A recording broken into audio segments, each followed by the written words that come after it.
we started this time like playing everything quite live, quite three-piece sounding, and then which sounded pretty good. But then we took it apart a little bit, and then and continued to experiment a little more with different sections of songs. And it seemed like once every song had really developed its own individual character of some kind of sort, that's when we knew it was pretty much coming towards the end of the recording, or definitely heading in the right direction. And then over time they can evolve greatly into something very, very different. And that's that seems to be the process that always happens. The songs really really take on quite a journey in the studio.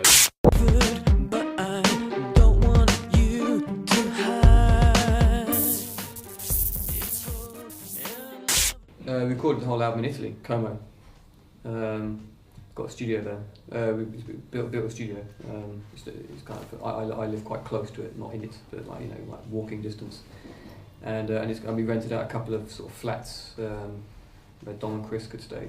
And so basically, we started working there probably September, October or something last year.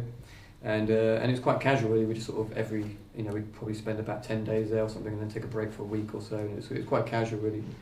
But we thought it was a good time to work in a not home studio, but like our own studio environment. So we had no restrictions on time.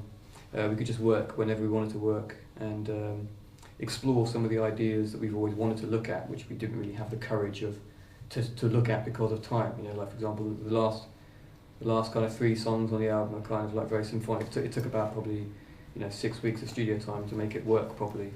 And I don't think we would have the courage to do this in a commercial studio because it'd be too expensive, basically.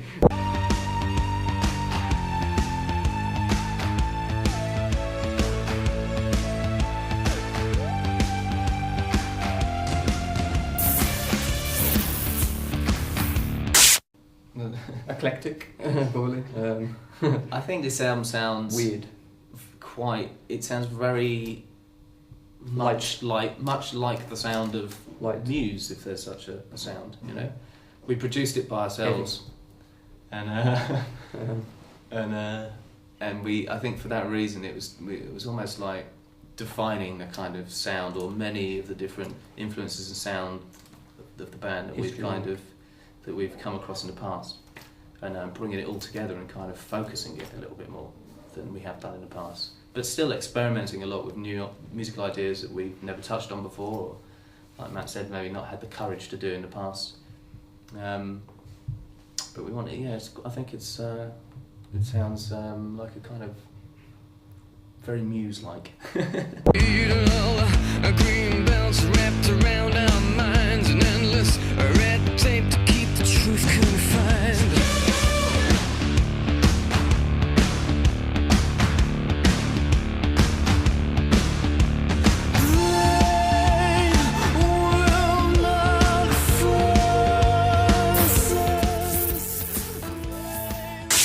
You always have doubts with anything you do, sometimes really, really difficult doubts.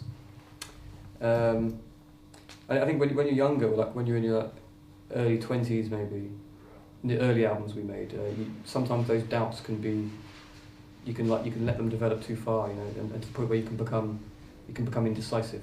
The most important thing is to be decisive with creative projects, and the way to be decisive is to have some kind of goal, or some kind of, like, not a goal, but something you can refer back to if you have a doubt.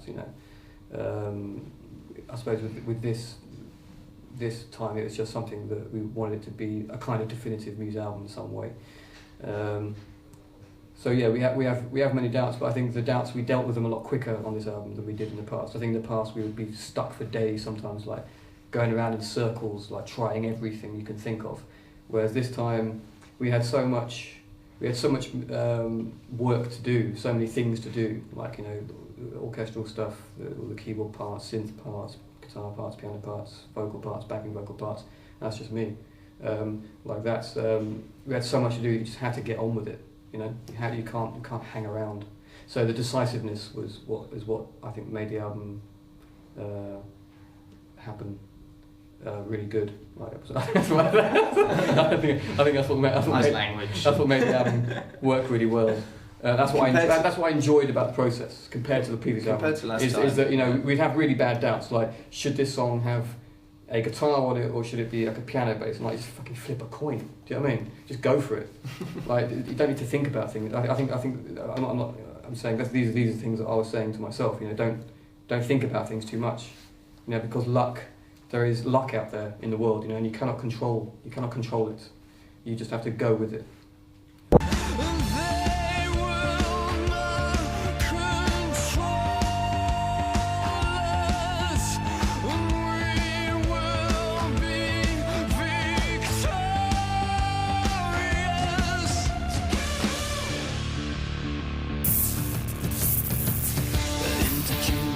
I cannot say it. I refuse. I'm sorry because I'm so bad. Yeah. It would be an insult to your country for me to try to speak in French. Really, I cannot speak. Basically, I took the script. I took the text is from the music and the text for this section is from an opera from Camille Saint-Saëns. Yeah, Camille. He's called Camille. Yeah. Good guy. And he wrote a great opera, Samson and Delilah, based on the biblical tale. And it's got like probably the most one of the best arias ever, you know, inside it. Really great aria, and but it's in the French language, and I'm terrible with French, but I really love this piece of music because the whole song was kind of influenced by this opera, really. I mean, the music not so much, but the lyrics were the idea, that Samson and Delilah story, the idea that there's this, you know, this woman sort of tempting him to give up his. The Israelites or something, something in the Bible. But basically, but yeah, went with it.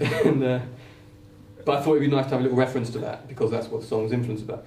And then I realised I had to try and sing it in French. The original idea was I was going to try and translate it into English, but it didn't. It sounded really bad, so I thought I'd just try and do it in French. I mean, it's répond d'amaton dressé or something. Verse, well, yeah, It's a couple of lines. Yeah, it's the line livre sur.